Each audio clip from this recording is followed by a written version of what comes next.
Assalamualaikum warahmatullahi wabarakatuh. Apa kabar anak-anak bapak semua? Semoga kalian sehat dan dalam lindungan Allah Subhanahu wa Ta'ala. Amin ya Rabbal 'Alamin. Oke, sebelumnya bapak ucapkan terima kasih kepada kalian semua yang telah mengirimkan tugasnya ke email saya.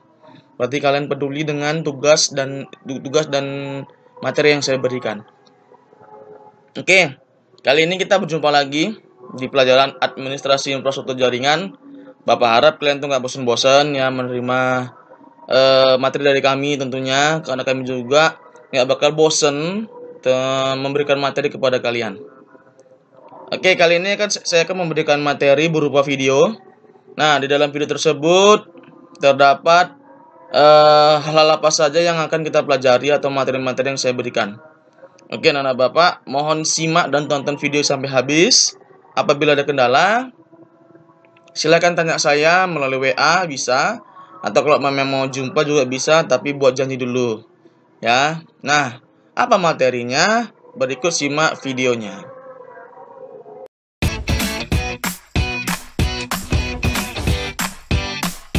Halo semua, apakah kalian tahu apa itu Network Address Translation? Dalam video kali ini akan dijelaskan apa itu Network Address Translation atau sering disebut dengan NAT. Di era kekinian sekarang, pasti udah akrab kan sama yang namanya internet? Tapi tahu nggak sih kalian, kalau untuk terhubung ke internet itu, perangkat yang kita gunakan seperti laptop dan smartphone butuh pengenal, yaitu berupa alamat IP. Berdasarkan data yang diperoleh, pengguna internet tiap tahun mengalami peningkatan. Pengguna internet pada tahun 2012 sebesar 2,4 miliar, tahun 2013 sebesar 2,8 miliar, tahun 2014 sebesar 3 miliar, tahun 2015 sebesar 3,3 miliar, tahun 2016 sebesar 3,6 miliar, dan pada Desember 2017 berjumlah 4,1 miliar. Dan diprediksi pada tahun 2020, jumlah pengguna internet akan menjadi sekitar 50 miliar. Nah, alamat IP versi 4 yang tersedia saat ini hanya mencakup sekitar 4,2 miliar, sedangkan jumlah pengguna internet setiap harinya semakin bertambah. Sekarang kelihatan kan perbandingan alamat IP yang tersedia dengan pengguna internet? Dapat disimpulkan bahwa alamat IP yang tersedia tidak akan mencukupi kebutuhan pengguna internet. Maka dari itu, NAT diciptakan untuk mengatasi masalah ini. NAT adalah metode yang digunakan untuk menghemat pemakaian IP address. NAT adalah sebuah proses pemetaan alamat IP di mana perangkat jaringan komputer akan memberikan alamat IP publik ke perangkat jaringan lokal sehingga banyak IP private yang dapat mengakses IP publik. NAT terdiri dari beberapa jenis, diantaranya Static NAT, Dynamic NAT, dan Port Address Translation atau PAT. Static NAT bertugas untuk menerjemahkan satu IP address menjadi satu IP address lainnya.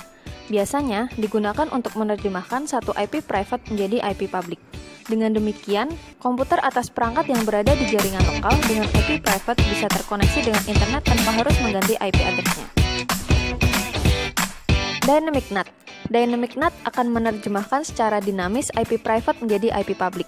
Jadi, ketika ada sebuah host dari jaringan lokal ingin mengirim atau menerima paket router, dia akan memilih salah satu IP yang tersedia dan tidak sedang digunakan, kemudian meneruskannya sesuai paket. Port Address Translation atau PAT. Jenis overloading ini adalah metode yang sangat umum diterapkan pada sebuah jaringan, di mana satu IP public dapat mewakili banyak IP private. Kelebihannya sudah jelas, yaitu bisa menerjemahkan banyak IP address pada jaringan lokal menjadi IP public. Kelebihan dari NAT. 1. Dapat mengurangi adanya duplikasi IP address pada jaringan atau yang biasa dikenal dengan konflik IP address. 2. Menghindari pengalamatan ulang pada saat jaringan tersebut berubah. 3. Menghemat IP legal yang diberikan oleh ISP atau Internet Service Provider. 4. Meningkatkan fleksibilitas untuk koneksi jaringan internet. Kekurangan dari NAT. 1. Menyebabkan keterlambatan proses. Ini disebabkan karena data yang dikirim harus melalui perangkat NAT terlebih dahulu. 2. Menyebabkan beberapa aplikasi yang tidak bisa berjalan dengan normal. 3. NAT dapat menghilangkan kemampuan untuk melacak data karena data tersebut akan melewati firewall. Berikut contoh penggunaan NAT menggunakan paket tracer. Di topologi tersebut terdapat 2 jaringan lokal dan 1 jaringan global atau internet.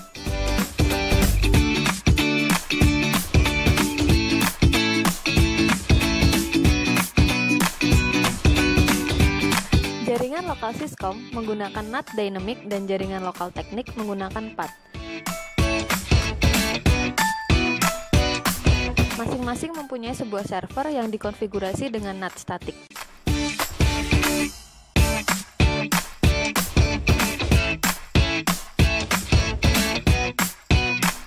Uji translasi yang pertama akan dilakukan dari jaringan Syscom ke jaringan teknik.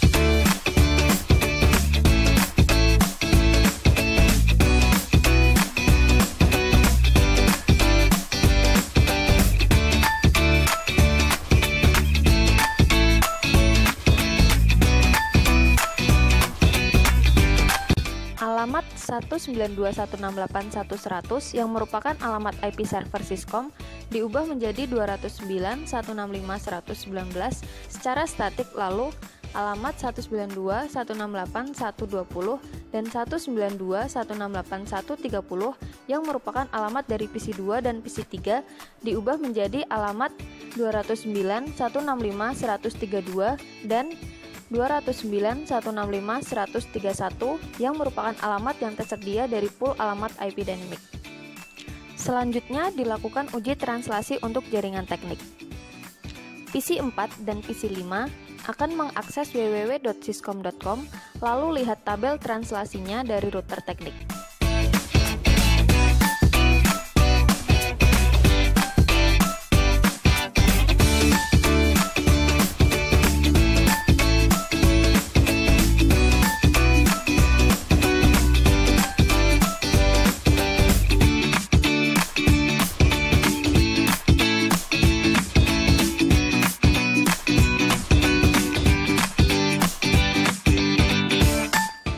Alamat 10.00.100 yang merupakan alamat IP server teknik diubah menjadi 209.165.120 secara statik.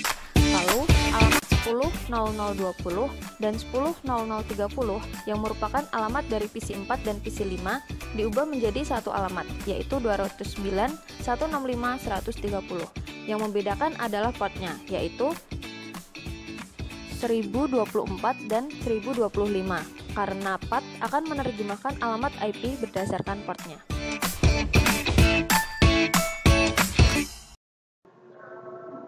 Nah, oke, setelah kalian tonton dan simak video sampai habis, saya harap kalian paham dengan materi yang saya berikan. Nah, apabila ada kendala dan kalian kurang paham dengan materi yang saya berikan, bisa tanya saya langsung melalui WA saya, boleh tadi yang saya berikan. Nah, jangan lupa absen di aplikasi Sikupas, karena itu aplikasi resmi yang kita gunakan selama ini. Nah, apabila Sikupas tidak bisa digunakan, bisa buka Google Classroom dengan kode kelas yang sudah saya berikan juga. Pesan saya, lebih responlah dan lebih pedulilah dengan materi-materi dan tugas-tugas yang diberikan oleh guru-guru lain, nggak sama saya juga. Ya, jangan bosan-bosan, karena sudah saya bilang tadi, kami nggak bosan memberikan materi kepada kalian supaya kalian tidak tinggal mata pelajaran. Jaga kesehatan, jaga kebersihan, tingkatkan lagi ibadahnya, ya, dan lebih peduli lagi tentunya. Oke, sekian dari saya. Wabillahi taufiq wal hidayah. Assalamualaikum warahmatullahi wabarakatuh.